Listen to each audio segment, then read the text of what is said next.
Es- en esta presentación les voy a hablar sobre el sistema de clasificación de suelos SUX. Esta clase es para el curso de fundamentos de suelos, ¿ok? Vamos a comenzar. Eh, el sistema de clasificación de suelos es unificado, de ahí su nombre. Hay diferentes. Mm, el más antiguo fue el de la AASHTO para cuestiones de pavimentos, el American Association Highway and Transportation Officials, allá con Terzaghi en un principio, y ya más adelante obviamente también está una norma ASTM al respecto, y hay otros países que utilizan otras. Sin embargo, nosotros utilizamos el sistema unificado de clasificación de suelos, ¿ok? Se llama SUX, ¿verdad? Y bien, hablando del mismo, vamos a proceder a avanzar en la presentación. Ok, déjenme nada más.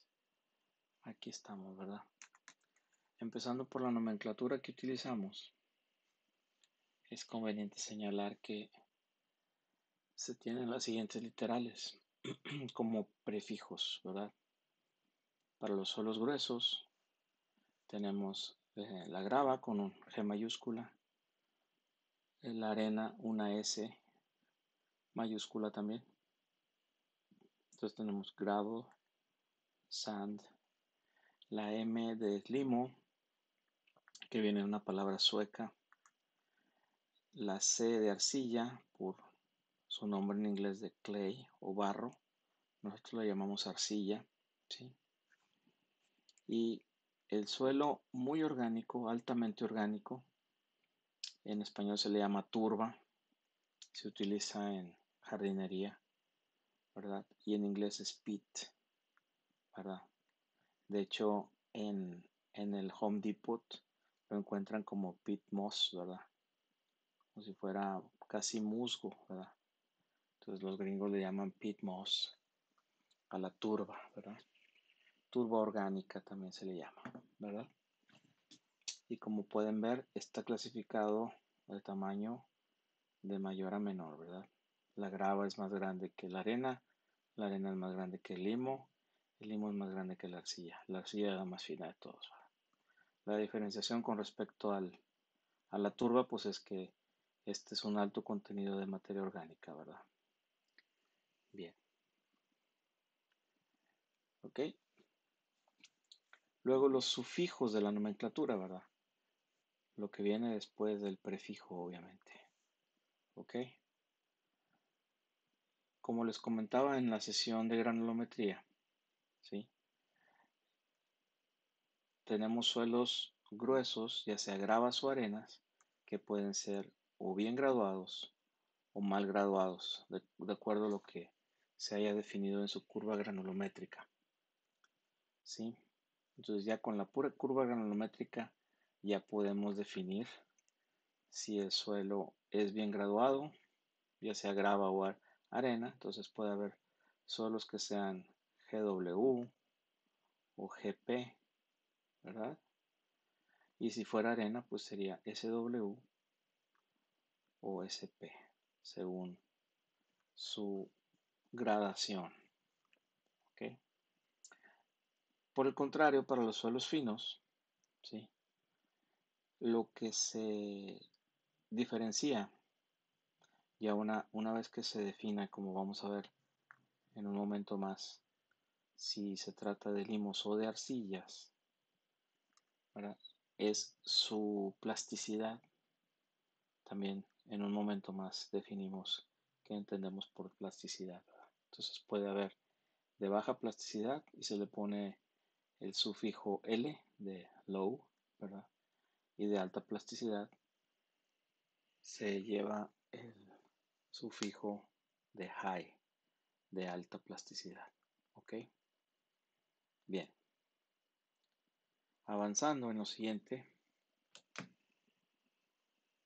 como les decía, bueno, aquí nada más me estoy repitiendo con respecto a lo que les dije anteriormente. Y aquí vemos entonces los tipos de suelos que podemos definir.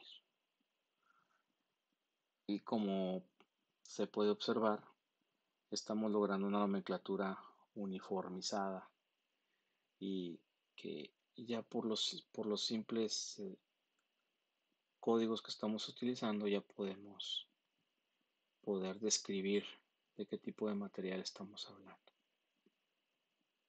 ¿Sí? En muchos libros de texto se encuentran este tipo de diagramas de flujo, ¿verdad? En el que vienen describiendo, ¿ok? Cómo podemos llegar a una definición del tipo de suelo que tenemos y de una clasificación más adecuada, ¿no? Aquí pueden ver para los suelos gruesos cómo podemos comenzar a definir si el porcentaje, ¿sí? Aquí desde antemano, ¿sí? Si el porcentaje de material que pasa la malla número 4, ¿sí? Que la malla número 4 sería la división entre gravas y arenas, ¿verdad? Si es más del 50% lo que pasa, entonces se va para acá, ¿verdad? Sería arena, ¿verdad? Si el más del 50% se retiene en la número 4, es decir, que es mayor que la misma, estoy hablando de que tengo una grava, ¿ok? Una vez que ya definí si es o grava o arena predominantemente mi muestra, luego me fijo en la cantidad de finos, ¿sí? Y aquí pueden ver cómo si tengo menos del 5% de finos, ¿ok? Entonces simplemente me voy a fijar en su curva granulométrica para definirlo como de buena o mala gradación, ¿verdad? Va a ser una grava de bien graduada o mal graduada, ¿verdad? Y todavía más, si dentro de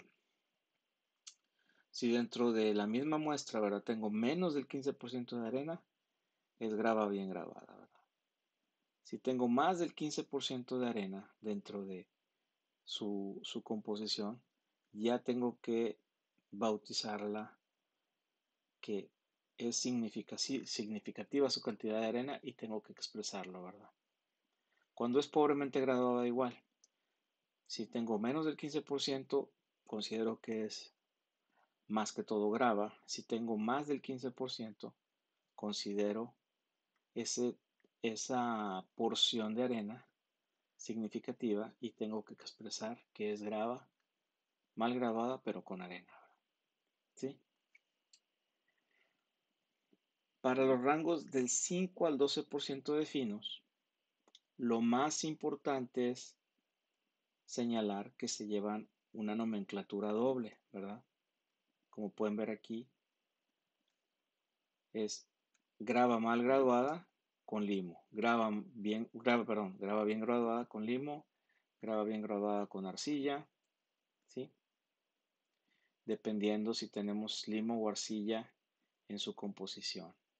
Y lo mismo acá, ¿verdad? Pueden ver que en ambos casos, dependiendo de eh, el coeficiente de uniformidad y de curvatura de la curva granulométrica, ¿sí? Podemos decir si es bien graduado o mal graduado y lo describimos con doble nomenclatura. Si tengo más del 12% de finos, ¿sí? Entonces ahora sí ya no es doble nomenclatura. Ya le pongo eh, la nomenclatura de que son gravas con limos, gravas con arcillas, ¿verdad? Y solamente si tengo una nomenclatura intermedia de que no está bien definido si son limos o arcillas, entonces sí, se queda doble, pero por el lado de finos que se tenga, ¿verdad? Y luego me fijo en la cantidad de arena para ver si le termino de decir la nomenclatura con arena o sin arena. Digo, así nada más o le pongo la descripción de que el porcentaje de arena es considerable si es más del 15%. Lo mismo que acabo de describir para la grava se hace con la arena, ¿verdad? Es decir, si tengo menos del 5% de finos, es un suelo grueso propiamente dicho, nada más me fijo si es bien graduado o mal graduado, en este caso arena, ¿ok? Para el 5 al 12% de finos, ¿sí? Se lleva una nomenclatura doble. Y si tengo más del 12% de finos, se lleva la nomenclatura del suelo grueso con el tipo de suelo fino que tiene, ¿verdad? Por ejemplo, en este caso es arena limosa, arena arcillosa, o en este caso arena limo arcillosa, porque así lo muestra su contenido de finos, que está en un rango intermedio entre limo y arcilla, ¿verdad? Bien. Hay diferentes maneras de mostrarlo y en diferentes libros de texto así viene, ¿verdad? Pero ya sea como este diagrama de flujo o en una tabulación tipo matriz, ¿verdad? ¿Ok? Para los suelos finos, les estaba hablando de plasticidad en momentos anteriores. Y aquí se puede ver como diferentes texturas del material. Aquí se ve como que se desmorona, ¿verdad? Al contacto con la mano. Aquí se moldea fácilmente como plastilina, ¿verdad? Y de eso se trata la, la plasticidad que muestra el material, ¿verdad? Es algo visiblemente evidenciable, ¿no? Aquí pueden ver, ¿verdad? Algo grumoso contra algo moldeable o plástico, ¿verdad? Como barro, ¿verdad? Y de eso estamos hablando cuando hablamos de suelos finos. O es arcilloso o es limoso. ¿Ok? Hay que hacer notar que para los suelos finos, su contenido de humedad, ¿se acuerdan de ese parámetro del que hablábamos? Que el contenido de humedad es el peso del agua en la muestra sobre el peso de la parte sólida, ¿sí? Por 100. ¿Ok?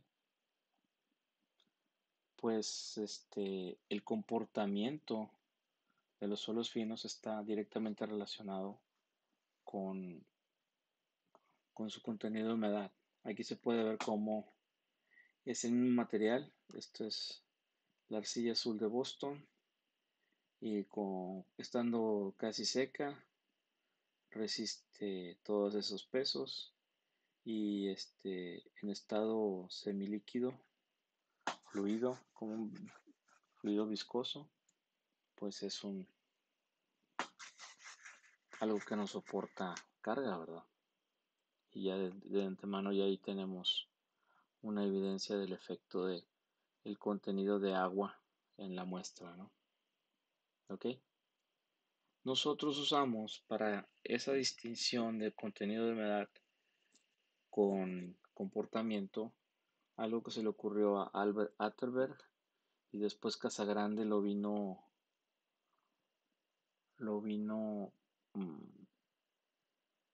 haciendo de manera sistemática y le llamó límites de consistencia o límites de Atterberg, ¿sí? Y tenemos tres característicos y dos que nos ayudan a clasificar: el límite líquido y el límite plástico. ¿Ok? Son contenidos de humedad, ¿verdad? ¿Ok? Como ya les venía diciendo, el contenido de humedad expresado en por ciento, que es la cantidad de agua que hay en la muestra o en el suelo, ¿sí? Entonces, sin hacer muy complicada la gráfica que les estoy mostrando, ¿verdad? Aquí tenemos uno que se llama límite de contracción, que sería la frontera entre el estado sólido y semisólido, ¿sí? Pero en lo que nos vamos a enfocar aquí es en estas dos fronteras, entre la frontera entre semisólido y plástico y la frontera entre semilíquido y plástico, ¿verdad? ¿Ok? Esto es lo que es el índice de plasticidad, este rango de aquí, ¿verdad? Que va a ser característico para diferentes suelos. O sea, a este le llamo LP, límite plástico, a este le llamo LL, límite líquido, ¿verdad? Y la diferencia entre ambos le llamo índice plástico, IP. ¿Ok?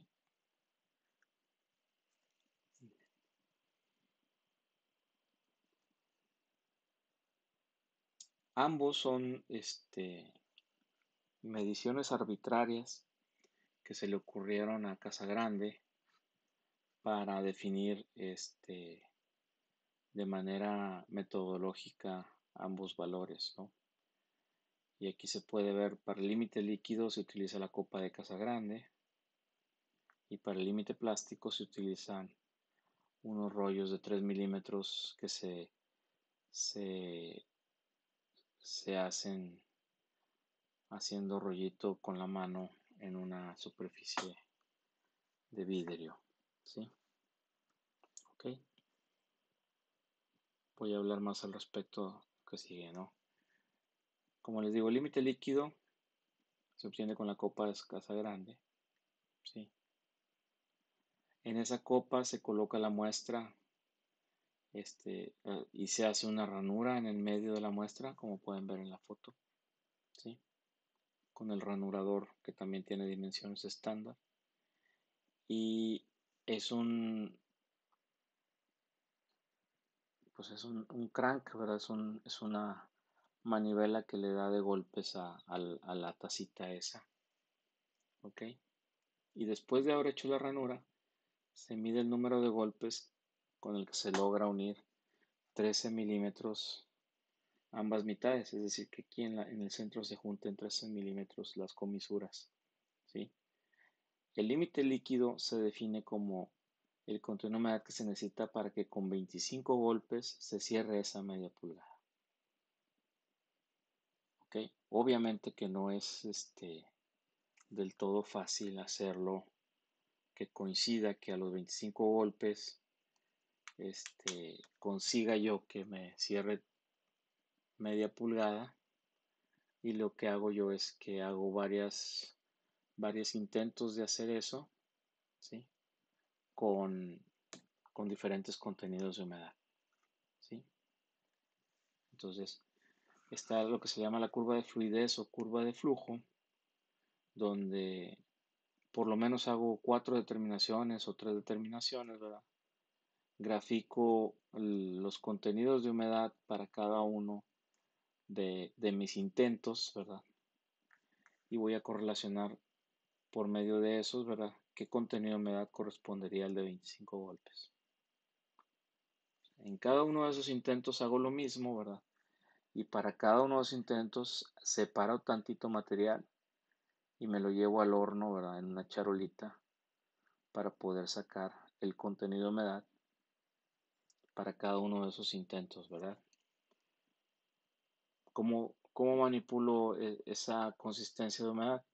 Pues lo voy secando, ¿verdad? Lo puedo ir amoldando con las manos para que pierda humedad y tener muestras de diferentes contenidos de humedad para hacer por lo menos cuatro determinaciones y yo poder proceder a tener una por aquí, otra por acá, otra por acá, otra por acá, poder elaborar la recta y ya sabiendo dónde queda el 25, ¿verdad? Voy a saber cuál es el contenido de humedad que corresponde al límite líquido de mi muestra, ¿verdad? Elaborando la curva de fluidez o curva de flujo. ¿Ok? Bastante arbitrario, lo sé, pero pues está estandarizado y por lo mismo se considera como aceptable, ¿verdad? Del mismo modo el límite plástico, ¿no? El límite plástico es el que corresponde a que el rollo con 3 milímetros se empiece a agrietar. Yo empiezo a ver grietas visibles en el rollito que estoy formando. Y yo por un lado tengo una varilla de 3 milímetros, un alambre de 3 milímetros, como ustedes lo quieran ver, ¿verdad? Con el cual comparo el grosor de mi rollito con la varilla, ¿verdad? Y después nuevamente en un contenedor, en un recipiente, lo mando al horno a secar para saber cuál es el contenido de humedad y sacar el contenido de humedad que corresponde al límite plástico, ¿verdad? Ya con ambos, ¿verdad? Como les dije, ya que obtengo el límite líquido y ya que obtengo el límite plástico, ¿verdad? Luego el índice plástico o IP, el índice de plasticidad, ¿sí? Pues es la diferencia entre ambos. ¿Ok? Eso me da el rango de plasticidad de la muestra, ¿verdad? Entonces, ya de antemano, si hay una alta plasticidad o una baja plasticidad, aquí me lo va a denotar. Para eso se utiliza la carta de plasticidad del SUX, ¿ok? En la cual, ¿sí? LL, el límite líquido, se pone en el eje vertical, ¿sí? Y el índice plástico en el eje, dije vertical, ¿verdad? Perdón, en el eje horizontal, en el eje X, ¿verdad? Y en ese plástico en el eje vertical, ¿verdad? En el eje Y, aquí como pueden ver. Hay varias zonas, ¿sí? Y se ve bastante complicado, pero solamente quiero que le hagan caso a la línea del 50%. La línea del 50% divide la zona de alta plasticidad del lado izquierdo, perdón, de baja, ya la estoy regando aquí. Esta es la de baja plasticidad, baja. Y esta zona es la zona de alta plasticidad. O sea, todo, no crean que nada más acá arriba, ¿verdad? Todo es de baja plasticidad acá y todo es de alta plasticidad acá. ¿Ok? Menos del 50%, baja plasticidad. Más del 50% del límite líquido, alta plasticidad. Por eso aquí pueden ver que todos estos materiales tienen L, L, todo esto es L y todo lo de acá es H. La otra línea de gran importancia es la línea A, que tiene esta ecuación. Esta recta es 0.73 de LL menos 20. ¿Ok? Bueno, entonces, ya que dividí que para acá es el 50% de baja plasticidad y para acá es de baja plasticidad y alta plasticidad, la línea A me define, ¿sí? Arriba de la línea A, ¿sí? Todo lo que está acá, arriba de la línea A, son arcillas. Y todo lo que está abajo de la línea A son limos. ¿Ok? Entonces lo que es, se me forman, ya se me forman 4 zonas. ¿Ok? Voy a tratar de agarrar marcador de resaltador. ¿Sí? Entonces, esto arriba de la línea A son arcillas, son puras C de clay, ¿verdad? Y abajo de la línea A, todo esto de acá son limos, ¿sí? Entonces, o son arcillas de baja plasticidad o limos de baja plasticidad, o son arcillas de alta plasticidad y limos de alta plasticidad, porque están del lado del 50% más o del 50% menos. Solamente hay unas condiciones de frontera aquí por abajo, ¿verdad? Es entre esta zona, ¿verdad? En la que no está muy bien definido si es limo o arcilla, pues se le pone nomenclatura doble, ¿verdad? Acá abajo sí tengo limos, ¿verdad? Muy baja plasticidad, un límite líquido bajo, ¿verdad? Entonces, pero esta zona sí es de transición entre limos y arcillas. No puedo definir bien qué es, ¿verdad? Por eso se lleva doble nomenclatura. Pero para todo lo demás, vale lo que les dije, ¿verdad? Del lado izquierdo, baja plasticidad. Del lado derecho, alta plasticidad. Arriba de la línea A son arcillas. Abajo de la línea A son limos, ¿verdad? Bien. Entonces, si tengo suelos finos, también hay un diagrama de flujo, ¿verdad? En el que podemos ver que, como les decía, límite líquido menor de 50, baja plasticidad. Límite líquido mayor de 50, alta plasticidad. Me fijo si es inorgánico o orgánico, ¿verdad? Aquí me iría a la clasificación de orgánico, que realmente es muy, muy escaso que se pueda tener o utilizar este tipo de material orgánico, ¿verdad? Es mejor lo retiramos o lo identificamos, pero no nos sirve, ¿verdad? Este sería un pantano o un material tipo de agrícola, ¿no? Entonces, no, se queda fuera del alcance de nuestro uso como ingeniero civil, ¿no?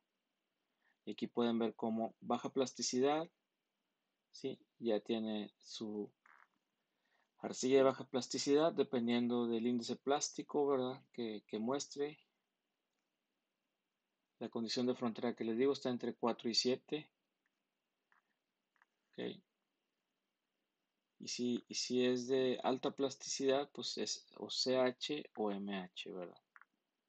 Y luego ya me fijo en la granulometría y si la cantidad de gruesos es significativo, pues entonces también ya tengo que identificar si lo considero con cierto porcentaje de grava o de arena que se tenga que contemplar en la nomenclatura. Si recuerdan, igual que en los suelos gruesos, se fija uno si es mayor o menor del 15% para saber si debo de agregarle dentro de la descripción la cantidad de arena o de grava que tenga, ¿verdad?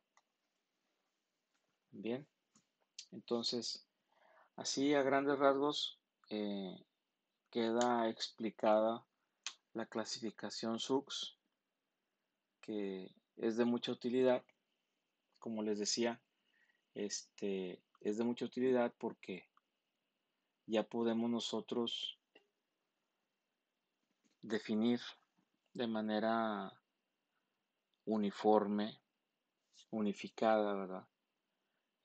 Más allá de lo que las nomenclaturas locales puedan decir, porque aquí le podemos llamar de una manera a cierto material y en otras partes del país de otra, y así nos cuidamos de que todos estamos hablando lo mismo, inclusive en diferentes países, ¿no? De ahí su aplicabilidad. Bien, ok, nuevamente, pues gracias por su atención y vamos a terminar por aquí. Muchas gracias por su atención y nos vemos en el próximo video.